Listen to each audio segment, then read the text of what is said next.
చిన్న మంచి మాట ఏంటిదంటే, భక్తుడి విశ్వాసము భగవంతుని అనుగ్రహం అనే టాపిక్ మీద మనము డిస్కషన్ చేసుకుందాం ఫ్రెండ్స్. ఈ రోజుల్లో చాలామంది భక్తులు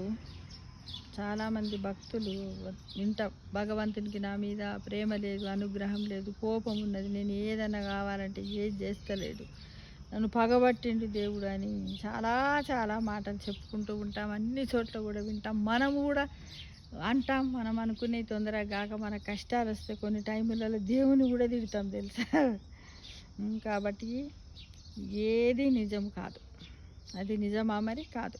మనం కూడా తిట్టే దేవుని నిజంగా మనస్తృప్తితో తిడుతున్నామా? లేదు, తిట్టట్లేదు కదా. భగవంతునికి ఆగ్రహము అనుగ్రహము రెండు లేవు. మన భావాన్ని బట్టే తాను ఆడుతూ ఉంటాడు. అలానే ఒకటి, గొడ్డలి గంధపు చెట్టును కొట్టిందట. గొడ్డలితో మనం చెట్లను కొడతాం కదా ఫ్రెండ్స్, కానీ గంధపు చెట్టు తన సుగంధాన్ని గొడ్డలి కూడా ఇచ్చింది కదా. గొడ్డలిని గంధపు చెట్టు ఏమాత్రము ద్వేషించలేదు, కానీ గొడ్డలి తాను చేసిన చెడ్డ పనికి తానే శిక్ష అనుభవిస్తుంది, అంతే కదా. గొడ్డలి అవతార మిత్రము తను ఏం చేసిందో గొడ్డలిగా దాని శిక్ష అనుభవిస్తుందని. ఇక అది ఎటువంటి శిక్ష అంటే, గొడ్డలికి అగ్ని పరీక్ష జరుగుతుంది. ఎలా అంటే, చాలాసేపు గొడ్డలితో చెట్టును కొడితే ఇనుము ఉంటుంది కదా గొడ్డలికి, గొడ్డలి చిప్ప ఉంటుంది చూడండి, దాన్ని దేంతో తయారు చేస్తారు? ఇనుము, మెటల్తో తయారు చేస్తారు కదా. అంటే చెట్టును కొట్టి మొద్దుబారిపోతుంది కదా, అది చెట్టు దిగదు. అప్పుడు తాను ఏం చేస్తారు? సుగంధమును అందుకుంటుంది. కొట్టి ఆ గంధం చెట్టుకున్న వాసన అంతా ఈ దానికి వచ్చేస్తుంది. గొడ్డలి తిరిగి మొద్దుబారినప్పుడు మనం ఏం చేస్తాం? దాన్ని అగ్నిలో వేసి సుత్తితో కొడతాం. అగ్నిలో ఎర్రగా చేసి అది షార్ప్గా కావాలి కదా, మళ్ళీ కర్రను కట్ చేయాలి కదా, అప్పుడు మరి చేస్తాం. ఇది శిక్ష అన్నమాట గొడ్డలికి. భగవంతుడు ఇచ్చినటువంటిదా? కాదు. తాను చేసిన చెడ్డ పని తనకే శిక్షను అందించింది. కానీ ఏం చెడ్డ పని చేసింది? చెట్టే కొట్టింది కదా అని మనం అనుకుంటాం కదా. ఏంటిదంటే, చెట్టును నరకడం కూడా ఒక నేరమే కదా. చెట్టును నరకడం కూడా ఒక నేరమే. కనుక అంతటా నిండి ఉన్న దైవశక్తి నుండి మనం ఏమి తప్పించుకోలేము. ఏది చేస్తే అదే తిరిగి పొందుతుంటాం. దైవం సర్వాంతర్యామి, సర్వసాక్షి. అందుకే భగవత్ విశ్వాసాన్ని మనం పెంచుకోవాలి, ఆయనను శరణని వేడాలి. అప్పుడే ఆయన అనుగ్రహాన్ని పొందవచ్చు ఫ్రెండ్స్.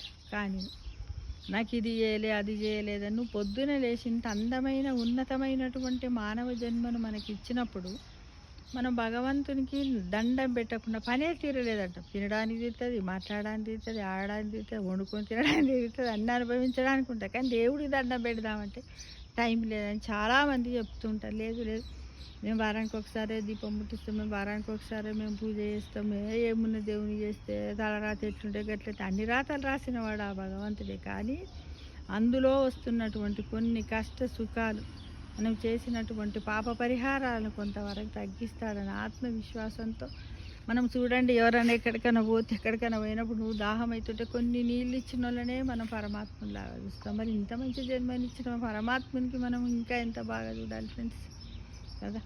ఎప్పుడు మనం కృతజ్ఞతగా ఉండాలి, కానీ కృతజ్ఞుడలము కావద్దు. కృతజ్ఞత అంటే మనము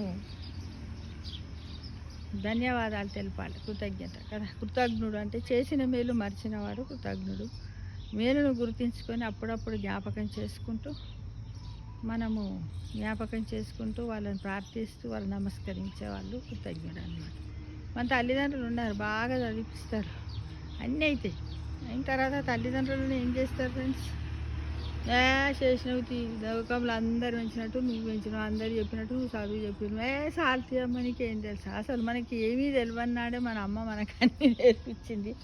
కానీ మనం అమ్మ నీకేం తెలియదే, నువ్వు పోయి అప్పటి రోజులుగా అప్పటి కథలు కావాలని అంటాం. లేదు, నో, అప్పటి కథలు అప్పటి రోజులకే ఇప్పుడున్న రోజులు ముడిపడి ఉన్నాయి ఫ్రెండ్స్. కాబట్టి తల్లిదండ్రులను మాట్లాడనియండి, వాళ్ళని ధైర్యంగా మాట్లాడనియండి, వాళ్ళ మనోభావాలను సంతోషంగా బయట పెట్టడానికి వాళ్ళకి అవకాశాన్ని ఇద్దాం ఫ్రెండ్స్.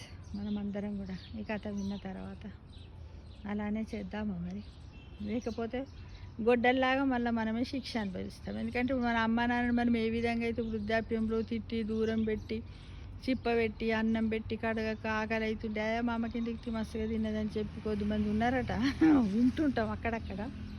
ఏంటంటే మా అమ్మ మస్తుగా తిన్నది మస్తుగా ఇప్పుడు మా అమ్మకి ఏం కాకపోయి అవును అక్కడికి ఇంత తొక్కేసి పులుసేసి పెట్టుకోవడం చాలా తప్పు. మన ఇంట్లో ఏ పదార్థాలను వండుకుంటే అసలు మొట్టమొదట పెట్టాల్సింది ఎవరికెరికైనా భగవంతుడు ఏం చెప్తాడు, మీ తల్లిదండ్రులను గౌరవించి వాళ్ళ సేవ చేసినాకనే నా దగ్గరికి రావస్తేనే నీకు మంచి జరుగుతుందని చెప్తాడు.